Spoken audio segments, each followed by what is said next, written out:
जल्दी हम दिखाई ना दिहिला, हम खाली सुनाई दिहिला कि अरे सेवा करे आया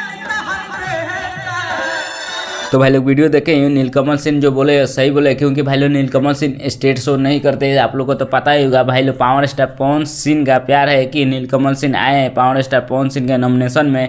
आप एक सिर्फ नीलकमल सिंह नहीं आए हैं, पावर स्टार पवन सिंह के नॉमिनेशन में बहुत सारा सिंगर आए हैं। भोजपुरी का जितना सिंगर है सब आए हैं, सिर्फ खेसारी लाल यादव जी को छोड़ के। खेसारी लाल यादव जी का पिता आए हैं पावर स्टार पवन सिंह के नॉमिनेशन में। तो भाई लोग पावर स्टार पवन सिंह के जितना चाहने वाले हैं तो देख ही रहे, लाखों का भीड़ है। और उसी में पावर स्टार पवन सिंह इस बार काराकर से चुनाव हारते हैं कि जीते, वो तो भाई लोग चुनाव के बाद पता चलेगा। क्योंकि भाई लोग पावर स्टार पवन सिंह इस बार लगता है कि काराकर से चुनाव जीत जाएंगे। आप लोग क्या राय है आप लोग कमेंट करके बताइएगा।